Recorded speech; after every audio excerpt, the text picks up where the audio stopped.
Nous poursuivons cette matinée de dimanche, salle Auguste-Ritom, avec une nouvelle démonstration culinaire avec un chef parisien qui est tout juste descendu du train. Bonjour Édouard Chouteau. Bonjour Michel. Et merci de t'être levé si tôt pour venir à Limoges, pour répondre à notre invitation. Tu es le chef du restaurant Anne, Pavillon de la Reine, ça c'est le nom de l'hôtel, Ouais. dans une sorte de petit écrin qui se trouve... oui, on peut dire sur la place des Vosges, hein, même s'il y a un jardin et un mur qui séparent l'hôtel de la place des Vosges, c'est vraiment sur la plage des Vosges, donc c'est un lieu de travail privilégié. Une aventure qui a démarré il y a combien de temps ? Ça fait 1 an et demi à peu près, presque 2 ans. Voilà, et tu travailles, on peut le signaler, avec le chef Mathieu Paco. Ouais, j'ai la chance d'avoir un grand frère dans cette aventure, un papa un peu Mathieu Paco, qui est un super chef qui connaît bien la restauration, qui a déjà avec son père 3 étoiles sur la place. Ouais. Donc c'est aussi Restaurant ça l'idée, L'Ambroisie. c'est de garder un peu une continuité sur la place et d'avancer ensemble. Comment Donc, est-ce que c'est tu une chance. décrirais ta cuisine ? Euh, Elle est particulière, cette cuisine, parce que je dirais, alors je ne sais pas si on peut l'appeler comme satellitaire, mais il se passe toujours quelque chose en plus, généralement. J'aime bien les petits contrastes, j'aime bien trouver des petites choses qui font qu'on va se rappeler du repas. Et voilà. Après, elle est de base très française, j'aime beaucoup la cuisine française. Mon papa est cuisinier, je suis breton, donc j'ai voulu garder un peu tout ce que j'ai appris en apprentissage et tout ce que j'aime, mais ramener des petites touches de Japon ou des petites touches du Mexique ou des petites touches de techniques un peu rigolotes que j'ai appris avec les chefs pour lesquels j'ai travaillé. Puis souvent, quand on a une assiette qui arrive à table, on a... Ouais, un petit satellite, une petite Voilà. garniture. Par exemple, le turbo, il y a des parties un peu plus fines, il y a les bardes, et ben on essaye de les retravailler et de les mettre en valeur différemment. Ou par exemple, pour le pigeon, on met la cuisse sur le côté et on trouve une deuxième garniture, une deuxième sauce, pour pas qu'on s'ennuie et pour mettre en valeur toutes les parties du produit. C'est ce qu'on aussi essaye de faire. c'est un moyen de valoriser. Est-ce qu'il y a une pensée éco-responsable derrière tout ça ? Est-ce qu'aujourd'hui, le chef de cuisine que tu es pense à gâcher le moins possible, à réfléchir à l'utilisation, je dirais, de l'énergie quand on cuisine, on essaie Ça, c'est d'optimiser ? hyper important d'optimiser le temps de travail et la valeur du produit. Pour moi, c'est la réalité. Avant d'être écologique et avant d'être, il faut ménager tous les éléments et surtout de rien jeter. Ça, c'est pour moi le plus important, qu'on peut toujours retransformer. Et c'est toute la noblesse de notre travail de réutiliser. Nous, on a la chance. On a un petit restaurant de Vancouver, mais on a aussi un petit déjeuner le matin Oui. où on peut proposer plein de choses sur le buffet. Et après, il y a le repas du personnel, mais surtout, nous, on ne jette rien. Ça, On optimise un ça, c'est maximum. mon père qui m'a appris ça. Non, on jette rien. C'est ce qu'on appelle le bon important. sens paysan. Exactement. Ouais, j'imagine que ça vient aussi Voilà. du grand-père, parce que je crois que ton grand-père était agriculteur. Exactement, ouais, Donc, tout à fait. il y a Donc, vraiment quand je partais en vacances, c'était souvent chez lui et c'était souvent le matin la traite, l'après-midi le potager, les vaches, tout ça. Oui, c'est vrai que ça donne une... Ça donne des une souvenirs bonne- et ça ouais. donne. On avait le cochon, enfin il était bien. Il faisait la charcuterie, il avait les volailles, tout quoi. Alors, Tout, un tout. mot de cette recette, parce que l'autre jour, on était parti normalement sur une tarte fine aux champignons. Ouais. Et C'est ce donc- qu'on faisait. En fait, l'année dernière, sur la première carte d'automne, on avait fait une tarte fine au cèpe. Ouais. Et moi, je m'étais dit qu'en septembre, ce serait la période de faire des champignons. Et donc, je suis parti sur la même idée, sauf qu'en ce moment, on est en train de préparer la carte de cette année, d'automne. Là, on va faire le testing sûrement la semaine prochaine. Et du coup, j'avais plus du tout envie de refaire une tarte au cèpe finalement. Et donc, du coup, ça fait 1 semaine ou 2 que je travaille à fond les cèpes parce qu'on a de la chance sur Paris, on a plein de super cèpes en ce moment. Et donc, ça fait 2 semaines, 3 semaines que je fais plein d'essais avec le cèpe. Et j'avais envie de vous montrer du coup Ce que tu as travaillé. ouais, ce qu'on a essayé. C'est pas une recette en tant que telle, mais c'est plein de petites recettes qu'on fait en ce moment quand il y a des gens comme toi, quand tu es venu, qui viennent, des amis que je connais, qu'on teste et qu'on essaye et qui nous font plaisir. Et donc voilà, je vous ai ramené une petite synthèse de ce qui m'a plu pendant Ok. les 2 semaines dernières. Parce que là, il y a de quoi faire. Alors, si je le vois bien, il y a des choses que j'identifie pas bien là, mais en tout cas, ça sont des cuisses de grenouille, Des petites cuisses la de grenouille, ormeau. 2 petits ormeaux, ouais, Après, il y a du une foie. petite parure de riz de veau et un petit foie de volaille de Bresse. Ok. Moi, je trouve que c'est aussi noble, même peut-être encore plus goûteux que le foie gras. J'aime beaucoup ça. Il y a une petite poutargue maison Voilà. de turbo là et une de mulet qui est juste derrière. Un Et puis épi de voilà. maïs. Voilà, un épi de maïs aussi, on fait un. Artichaut. Ici Oui, non, c'est Non, pas... non, Ah non, non. c'est des champignons C'est ce aussi. que j'ai fait hier soir, ouais, c'est des cèpes. Je suis troublé par la ça, j'ai couleur. essayé ça hier soir et je suis vraiment content. C'est avec ça. Je sais pas si tu situes ce que c'est. Je n'avais jamais travaillé, je connaissais pas. Enfin, je connaissais de nom, mais j'en avais vu dans les livres de cuisine, mais je n'avais jamais travaillé. Ouais, l'odeur est familière, mais je ne sais pas si j'arrive à retrouver. C'est de la népita. De la népita, non, j'aurais pas trouvé. Donc c'est corse. Ouais. C'est assez mentholé, c'est assez frais, Ouais. c'est assez sucré. Et du coup, je l'ai fait infuser hier dans une bonne huile d'olive. J'ai fait chauffer ça à un peu moins de 100 degrés et je les ai versés dans les cèpes que j'avais préalablement mis au sel. Et je trouve ça assez génial. J'avais jamais fait ça, mais j'en ai parlé avec un chef qui m'a dit essaye sur le coin du fourneau et tout. Et j'ai essayé ça hier, je trouvais ça génial, donc je vous les ai ramenés. Ils sont magnifiques. Ouais, Vous avez l'habitude de manger ou de cuisiner les champignons? Qui va à la cueillette des champignons ici? Ouais, Ah bah, ok. c'est ça. Bah, je pense que la région doit être bonne pour ça, non? En tout cas, le temps est propice. Aujourd'hui, c'est pas un temps à faire des tomates, quoi. Oui. Donc là, je vous ai ramené une petite pâte à bao qu'on fait. Ah oui, une pâte à bao. Une petite pâte à bao qu'on fait au travail. Donc, c'est ce que c'est les bao? Ce sont des petites C'est un truc qui est brioches assez à la mode à Paris. asiatiques. Ouais. Ouais. C'est de l'huile, de la farine et de l'eau. Un petit peu de levure. Et c'est assez élastique, c'est très caoutchouteux. J'aime beaucoup la texture. C'est légèrement sucré aussi. Et ça gonfle légèrement. Et on va emprisonner le champignon directement dedans. Comme c'est un champignon très fin et très délicat, ça va bien se marier les deux ensemble. C'est des textures et des notes qui sont assez douces et assez fraîches. Et il y a besoin de rien de plus. C'est l'idée un peu du cèpe en brioche, Ouais. mais un peu twisté, un peu dans l'actualité. À Paris, les baos, ça Oui. cartonne, il y en a de C'est vrai, partout. ouais. Et je trouvais l'idée de ramener un bao avec un champignon assez noble et assez typique de la gastronomie française, je trouvais l'idée assez sympa. Donc voilà, bon, on va le faire à la poêle, je crois. Oui, je ne sais pas s'il y a vraiment, mais je sais pas si Tu m'allumes l'induction? Oui. Alors, induction. Je te pose ça là. Chaud. Ouais, à fond. À fond, à fond. Voilà, c'est à fond. En haut à droite. Ici. Ouais, top. Donc après, le bao, c'est une pâte qui peut se frire, qui peut se cuire au four. Il y a plein de techniques, ça peut être en dessert, il peut faire des petits sandwichs avec. Je sais qu'il y a énormément de recettes avec. Là, on le fait juste à la vapeur. On l'a essayé avec des cèpes. Ben, pour les cèpes, il fallait un peu plus loin et aller au four. Mais là, pour la manite, c'est tellement un champignon délicat que ça suffit de le mettre directement à la vapeur. Ça, oui, en fait, le temps de cuisson du bao sera suffisant. Voilà, et Pour le champignon. la texture de la manite nécessite un peu moins de cuisson que la texture du cèpe. Donc c'est suffisant d'aller juste sur une cuisson assez douce à la vapeur. Donc on met un petit papier au fond pour pas que ça accroche. Mais juste dans un panier vapeur ou dans le couscoussier, ça aurait fait l'affaire. Et c'est l'idée de ramener un petit... C'est très léger, il n'y a quasiment pas de matière grasse aussi. Et on a vraiment le goût à la fin du champignon qui est vraiment mis en valeur. Donc ça peut être quoi? Ça peut être une petite mise en bouche? Carrément, ça peut être Ça une verse. garniture aussi très Oui. sympa avec une volaille, ça peut être une entrée, voilà, ça peut être plein de choses. C'est juste une idée comme ça qu'on peut réutiliser à sa guise. Et je voulais faire une deuxième recette avec la manite, tant qu'on est sur la manite, de petites cuisses de grenouille. C'est pareil, c'est un plat que je voudrais mettre sur la prochaine carte, les cuisses de grenouille. Et c'est quelque chose qui a besoin d'avoir un peu de goût et il faut amener un petit peu de saveur sur les... Celle-là, tu peux me la mettre au fond aussi? Oui. Les cuisses de grenouille, c'est quelque chose qui a besoin qu'on ramène un goût, qu'on ramène un peu du caractère. Donc on les a cuisinées à la diable. Je ne sais pas si tu situes la diable. La sauce diable, c'est une sauce bien classique de la cuisine française. Normalement, c'est avec la langue aussi, la langue de bœuf. Je crois qu'on la sert écarlate Ouais. comme ça. C'est une réduction vinaigre, vin, échalote et pimenté, moutardé et un peu tomaté. Ok. Donc c'est quelque chose qui ramène beaucoup de caractère. Et donc là, on va les cuire évidemment au beurre. Moi, mon papa, il est une breton, logique. donc on met du beurre à fond. Il n'y a que ça de vrai. Et donc là, tu les farines toujours un petit peu? Ouais, carrément, pour la coloration aussi. Pour la coloration. Une petite noix de beurre. Une Ah, ça, noisette. c'est une petite noix de beurre. Une Est-ce que noisette. viens voir la noix de beurre. Regarde, la petite noix de beurre. Regarde. Il n'y a pas de secret, Ah, il faut C'est une petite noix de beurre, ça. J'aime bien une gousse. la notion de... Avec les chefs, est toujours tout à fait relative sur les quantités. C'est comme le filet d'huile. Donc voilà, un petit beurre aussi dans l'idée de ramener du goût. Donc là, je dirais le farinage va permettre d'apporter un petit croustillant de plus. Carrément, ouais, de la coloration et donc aussi du sucre. Et qui dit du sucre à la fin dit du goût aussi à la fin. Donc c'est l'idée de ramener un maximum de goût sur les cuisses de grenouille qui à la base, les cuisses de grenouille, c'est juste de la texture, c'est juste de la...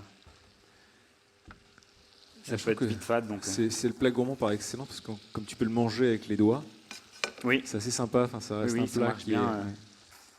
est. Ouais. Et on l'a mis en suggestion la semaine dernière, du coup, toute la semaine dernière. J'en ai repris 2 fois. Ça marchait du feu de Dieu. Et donc tu les sers comment au restaurant? À la diable aussi. On Ouais. avait une purée de persil, du persil frit. Et juste à la fin, quand je roule les cuisses de grenouille dans la diable, donc cette petite sauce-là qui est réduite, Oui. je mets à la fin quelques quartiers d'amanite crus qui s'enrobent et qui ramènent la texture. Parce que c'est pas un champignon...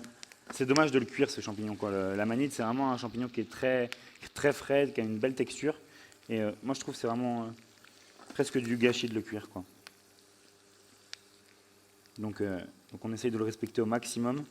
Et pour moi, c'est juste de l'enrober pour lui donner un petit peu de goût. Et en plus, moi, c'est quelque chose que j'ai appris avec Alain Passard, c'est les couleurs. Et finalement, souvent, quand les couleurs se ressemblent, eh ben, ça va bien ensemble, quoi. Et c'est vrai que la sauce diable avec la tomate, elle est un petit peu orangée. Et elle ramène un peu de caractère aux champignons. Et ça s'accorde très bien. Donc voilà, une petite Ça, cuisson. c'est cuisson rapide pour les cuisses de grenouille, Cuisson, ouais, c'est rapide, hein, faut pas trop les cuire. parce qu'il faut vraiment que ça reste très moelleux. Voilà, c'est ça.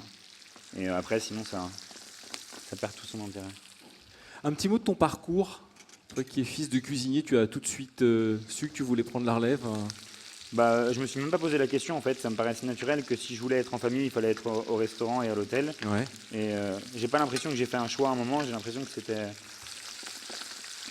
c'était logique. Et donc voilà, moi je voyais ça pas comme un travail, mais comme une façon de vivre sa vie, en fait. Et du coup, tant qu'à faire, autant le faire dans des belles maisons. Et j'avais de la chance d'avoir de la famille restaurateur aussi, en plus de mes parents, qui m'ont donné presque des meilleurs conseils parce qu'ils étaient extérieurs. Oui. Et donc voilà, j'ai commencé assez tôt. En apprentissage, je pense que c'est la meilleure. Donc on va les dégraisser un petit peu, maintenant qu'elles ont Est-ce que tu veux légèrement baisser coloré. le niveau de chauffe là? Non, c'est bon. Non, c'est bon. On va mettre une bonne cuillère de sauce. Ça sent merveilleusement bon.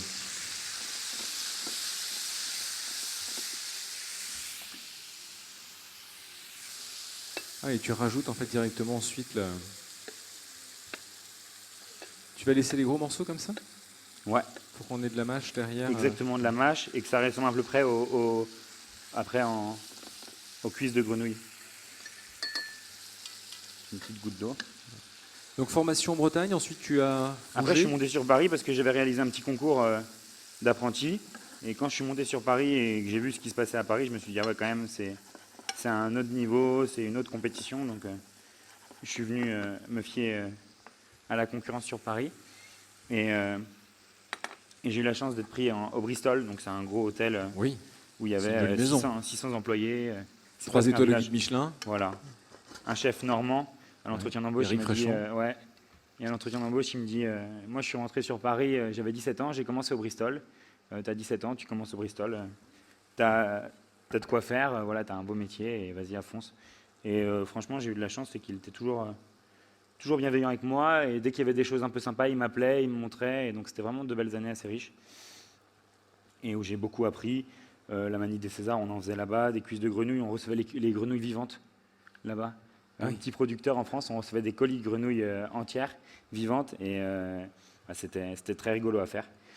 Donc des super produits, plein de collègues qui me font un réseau au jour d'aujourd'hui aussi, et avec qui j'échange.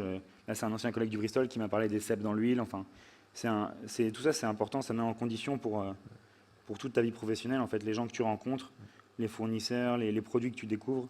Oui, j'ai l'impression qu'il y a une vraie fraternité en cuisine. Il y Ça a ouvre des portes. liens Ouais, forts bien qui sûr, se bien créent. sûr, bien sûr. C'est hyper important, on est tous en échange. Instagram, c'est quelque chose qui resserre les liens vachement. On regarde tout ce que les autres font. On demande des conseils, des fournisseurs, d'où est-ce qu'ils viennent ces jolis cèpes. Tu peux me filer le numéro. Donc c'est hyper important. On travaille ensemble, hein, on n'est pas les uns contre les autres. Oui, on non, a la non, chance qu'il y ait plein de diversité sur Paris. Et que...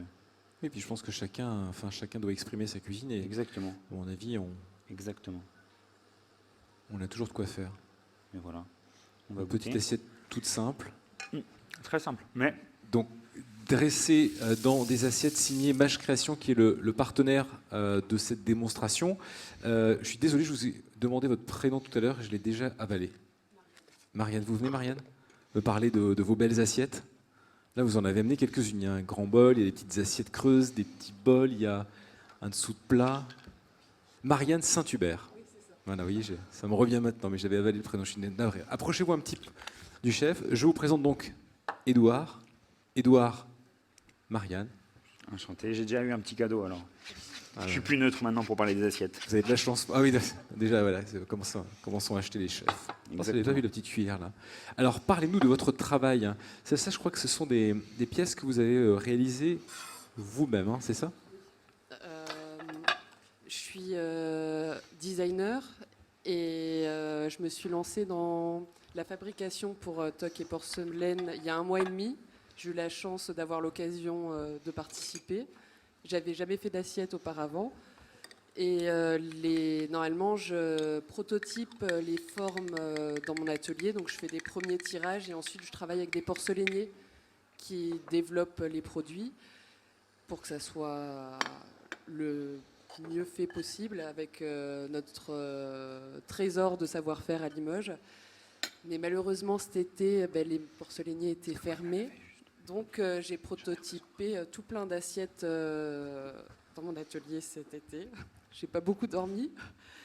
Sortir une assiette, c'est pas facile. Il y a vraiment beaucoup de manipulation et d'étapes et une technique quand même où il faut être très très rigoureux. Et je suis vraiment honorée que ces grands chefs cuisinent aujourd'hui puis hier dans ces assiettes et qu'ils soient indulgents parce qu'elles sont un peu gauches. Mais voilà. Donc ça c'est un prototype. Mais oui. Par le grand bol là que j'ai développé avec Porcelaine Arquier. Là c'est vraiment que du prototypage. C'est très très joli, hein. Parce que ça c'est déjà c'est très léger. Ça me paraît déjà très abouti en fait. Mais oui, franchement. Bon, merci beaucoup. Là il y a l'assiette dans laquelle a dressé Édouard Chouteau, la première. J'avais travaillé le dessous des assiettes parce que je trouvais que les assiettes, quand elles arrivent à table, on les voit arriver par le dessous. Et les Limougeaux aiment bien retourner les assiettes pour voir l'estampille. Et là, mon estampille, elle est dans l'assiette, donc ça perturbe un peu les codes. Et le travail du projet était surtout de surprendre par le dessous de l'assiette et comment l'assiette pose et voilà. En fait, il y a une partie de vos assiettes dont le dessous correspond à ça. Ouais. Voilà. Et vous avez aussi des petits picots. Voilà, donc on s'est un peu amusé avec les picots hier à table, parce que les petits picots, les petites assiettes étaient présentées pour le pain, pour accueillir le pain. Donc forcément, il y a quelqu'un, Christophe Felder, pour ne pas le citer, hein, parce qu'il n'est pas là, donc je peux en parler, qui a fait une petite blague en disant que ça pouvait servir pour se gratter la tête, ça servait de brosse, ça servait pour se gratter les épaules. Ah, bon. Mais c'était très sympa, moi j'ai beaucoup aimé, et on a tous vraiment trouvé ça très très sympa. Cette idée de bubblegum, enfin le tapis qu'on met sous les nappes, en fait, c'est vraiment ça l'inspiration. Et c'est chouette, il y a un vrai lien avec la table. Enfin, enfant, j'adorais mettre ma main entre la nappe et le bulgum pour toucher. Je trouve qu'il y a quelque chose au niveau du regard très rond, qui appelle au toucher. Donc c'est un petit clin d'œil sur cette texture qui marque un peu mon enfance et que je trouve que visuellement appelle à la curiosité, l'envie de toucher. Oui, c'est comme ça que vous nourrissez votre créativité. C'est en allant chercher des souvenirs ou c'est aussi en voyant d'autres objets ou c'est les plaisirs de table qui vous amènent à... Dans un premier temps, c'est surtout s'amuser. Par exemple, le bol blanc, je me suis dit, on voit pas beaucoup des bols où on a une surprise dedans, un relief, une texture. Et détourner les codes et avec ce matériau qui est complètement et tous ces savoir-faire autour de la porcelaine qui me fascinent mais complètement. Alors, quand vous me disiez que ce sont les premières assiettes que vous avez dessinées, vous ne faisiez pas du tout de vaisselle avant? C'était juste des bols, des contenants Ma première vaisselle, ça a été pour le vernissage de mon atelier au mois de juin dernier, où j'avais décidé de faire des assiettes pour manger debout. Et c'est une assiette mince en porcelaine. D'un côté, il y a l'empreinte de la main et de l'autre côté, il y a une surface lisse. Et je trouvais que ça créait un comique de situation manger debout avec son assiette en porcelaine qui se fixe dans le creux de la main. Et voilà, c'est plus à partir d'une situation et jouer. Et un autre projet, c'était de reprendre des moules en plâtre, de les détourner en porcelaine, parce que quand on fabrique de la porcelaine, c'est comme de la cuisine, on vient couler dans un moule, on vient cuire. Et je trouvais ça, et ces objets-là, je les trouve au point de vue du design et de l'intelligence, on les voit jamais, mais ils sont magnifiques. C'est des vraies petites boîtes avec des tenons mortaises. Et je me dis, les gens ne le voient pas, tous ces moules extraordinaires et cette recherche. Ils sont pensés à être manipulés, retournés, ouverts, et les détourner en porcelaine pour qu'un jour un cuisinier vienne couler dans cette petite boîte et venir démouler et mettre ce moule-là à l'honneur sur une table, ça me plairait énormément. Donc, voilà. Et aujourd'hui, vous allez développer ce côté de collection d'assiettes, de formes de couleurs, de petits clins d'œil comme ça à la table ou à ce qui s'en rapproche? Moi, je développe quand on vient me trouver. Là, je propose et je développe pas toute seule parce que. Vous répondez à des demandes. Édouard? Ouais. Petite demande d'assiette? Est-ce que ça te Carrément, dirait d'avoir j'aime une beaucoup. C'est J'aime chouette. beaucoup l'idée d'avoir une déclinaison comme ça. Ça répond vraiment à ce que je vivais chez Gagnère aussi. Et l'idée des cuisines satellites où il y a plein de différents contenants et plein de différentes tailles pour pouvoir jouer sur les assiettes et sur les ingrédients. Et je trouve ça assez ludique et assez sympa. Je pense que ça va être intéressant pour un chef de pouvoir développer je dirais, sa propre ligne Carrément. d'assiettes pour savoir ce qu'on va servir. Bon, voilà, vous pourrez rappeler Édouard. Merci beaucoup Marianne. Merci infiniment d'être venue nous parler de votre travail. Oui, on peut l'applaudir, merci beaucoup. Alors pendant ce temps-là, le chef n'a pas perdu de temps. Non. Parce que je vous voyais du coin de l'œil continuer à couper, à découper, à ciseler. Ouais. Alors là... Donc dans la même idée de nos histoires de cette semaine, on a gardé toutes les épluchures des cèpes, toute la terre qu'il y avait sur les cèpes, toutes les parures que je pouvais avoir en cèpe. Je les ai fait bien torréfier au four. Ouais. Je les ai fait bien torréfier au four et je les ai mouillés avec du fond blanc, du bouillon de poule. Donc j'ai fait comme une infusion. On va juste la réassaisonner un peu avec un peu de sauce soja et un peu de vinaigre de pomme pour équilibrer le sel, le sucre et un peu l'acidité. Et on va le verser bien bouillant sur les champignons crus. Okay. Et ça va faire une espèce de petite soupe un peu d'hachis, un peu fraîche aussi, qui peut très bien servir en début de repas. Et par rapport à ce qu'on fait au pavillon, ça pourrait carrément être un ensemble de plats qui irait bien ensemble, qui ramènerait de la texture, du goût. Et le bouillon va cuire soupe, presque instantanément. Puis ce qui est sympa, c'est la texture et puis les herbes fraîches. Voilà, une petite cuillère de beurre noisette dedans pour mettre un peu de gourmandise aussi, ça sera très bien.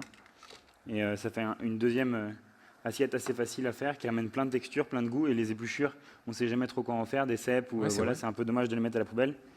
Ça ramène beaucoup de goût et beaucoup de caractère. Presque des arômes de café un peu. On peut partir du principe qu'en cuisine, presque tout est réutilisable. C'est ça. Les parures, si on y réfléchit un peu, c'est un peu de temps, un peu de travail, mais je trouve que c'est assez valorisant. Et ça serait dommage de les laisser... On a reçu Johanna Lepape hier, qui est une pâtissière qui s'intéresse beaucoup, je dirais, au côté à l'aspect nutritionnel de la pâtisserie, qui travaille beaucoup les nouveaux ingrédients, les différents sucres, les différentes farines. Et elle utilise dans ses pâtisseries, alors pas dans toutes, mais parfois quand elle le peut, des légumes comme les carottes, comme les courgettes, comme l'avocat. Et elle nous disait que le noyau d'avocat pouvait se réutiliser. On pouvait le faire sécher et ensuite le réduire en poudre et le réincorporer dans les préparations. Non, mais il y a plein de choses à faire et c'est la richesse de notre métier, c'est qu'il y a encore plein de choses à mettre en place et à découvrir. Là, finalement, on a presque une tarte virtuelle. Là.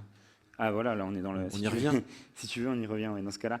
Mais Ça là, fait le c'est lien. vraiment un petit carpaccio, c'est tout simple, c'est tout cru. C'est juste le yaourt qu'on a fait maison à l'hôtel.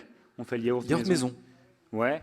Bah, j'avais des problèmes à trouver un bon yaourt pour les petits déjeuners, un Oui. yaourt que pas tout le monde a et qui a un peu de goût. Et les bons yaourts, ils étaient très chers, ils étaient compliqués de s'approvisionner. Donc au final, j'ai acheté 6 yaourtières. Et voilà, j'ai trouvé un petit lait entier assez sympa qui a du caractère un peu. Et voilà, j'ai pris des ferments à la pharmacie et j'ai fait comme... Et c'est parti. Ouais, ouais, ouais. Et au final, du coup, on n'a plus de problème d'approvisionnement et les clients, ils sont très contents. Bon. Donc, Puis au moins, c'est s'ils sont sympa. pas contents, ils savent où venir se plaindre. Voilà, Le chef ouais, pas ouais, très bah loin. ça, on en a déjà raté 2-3 tournées, mais non, c'est sympa. C'est sympa, même c'est valorisant pour les cuisiniers. Et nous, on aime bien essayer de s'amuser là-dessus, à Ouais, faire bien des sûr. choses. Voilà. Donc là, c'est poudre de cèpe, j'imagine. Ouais, un peu de poudre de cèpe, c'est juste pour faire un peu joli. Et c'est pareil, c'est toutes les parures de cèpe qu'on fait. Ça, c'est de la poudre de cèpe qu'on fait maison aussi.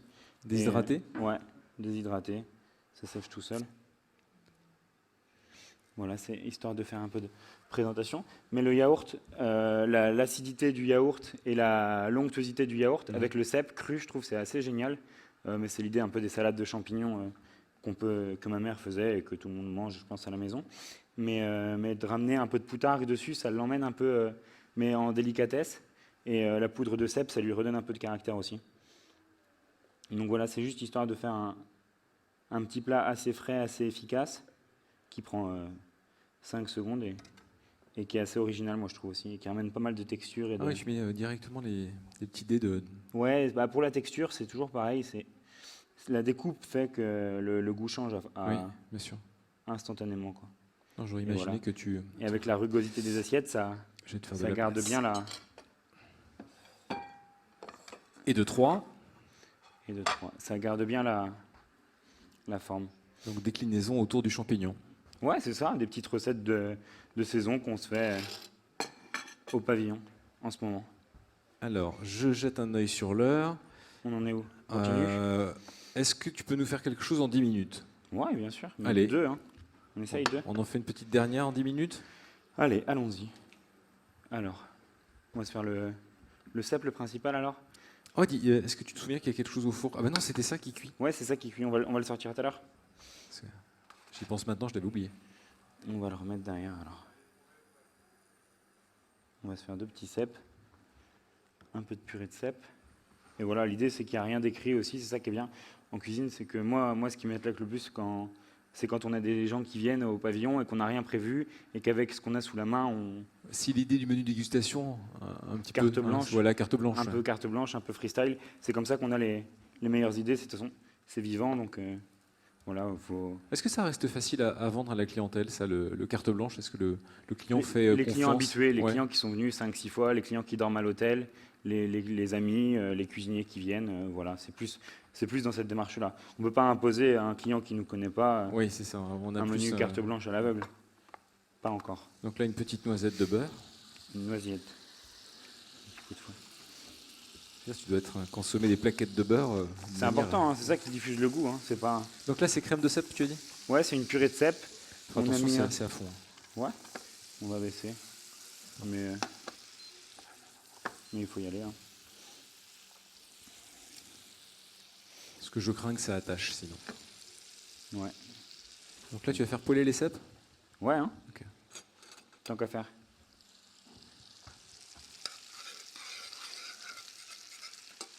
Donc, ce qui fait qu'en 45 minutes, tu auras réussi à nous faire 4 assiettes.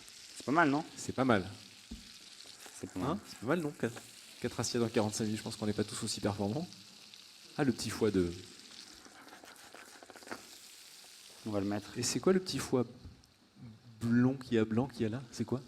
C'est une petite parure de riz de veau. Ah, c'est une parure de riz de veau, ça. Une petite parure de riz de veau.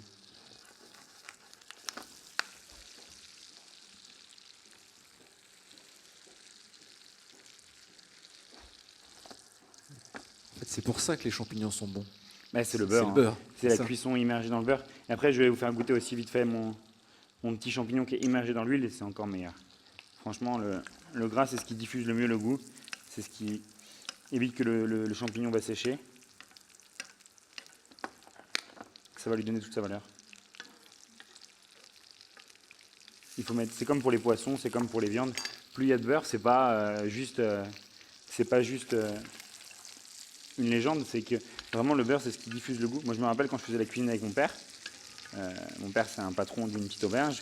Je mettais du beurre, il l'enlevait de la poêle. Mais plus on met du beurre, vraiment, plus le goût se diffuse et plus la cuisson sera belle, en fait. C'est que ça amène le goût, ça amène la couleur, parce qu'on voit que le champignon la colore Ah, bien très sûr. vite. Et puis surtout, c'est ça qui donne le côté lacté, le côté sucré aux champignons. Très important. Et ça devient Très, très très appétissant à l'œil.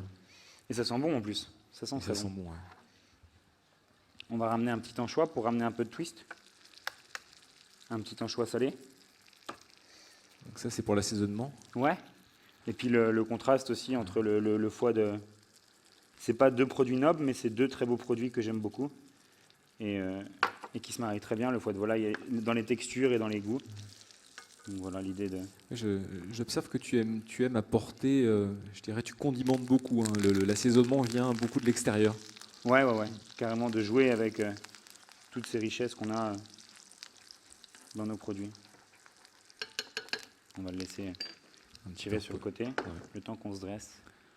Reposer. Assiette. Alors là, il te reste 3 assiettes, 2 petites coupelles, je On va dirais. prendre celle-là, là, elle est très grande. bien. Elle est jolie celle-là. Alors ce que j'ai constaté hier, c'est qu'on avait des assiettes roses, et donc aucune n'était identique. Les couleurs étaient... Moi j'avoue que j'étais très content de la mienne. J'aimais moins celle du voisin, elle était trop... mais la mienne elle me plaisait bien. Non, elles sont très belles les assiettes, moi je suis très fan de ça. Très joli. Ouais, très joli. Donc ça c'est pour pour le... Donc, comme ça elle est un on peu... va mettre un peu de purée de cèpe, qui est bien grasse aussi, hein. C'est le secret. Ouais, c'est mixé finement et c'est lié au beurre après. Non, c'est Non. tout d'un coup. C'est tout d'un coup, c'est une poêlée de cèpe qu'on aura crémée et voilà, mixée d'un coup. Mais on ne remet pas de matière grasse après parce que ça enlèverait le goût. Donc c'est vraiment tout en cuisson. C'est vraiment tout en cuisson. Et voilà, on va jouer avec les textures.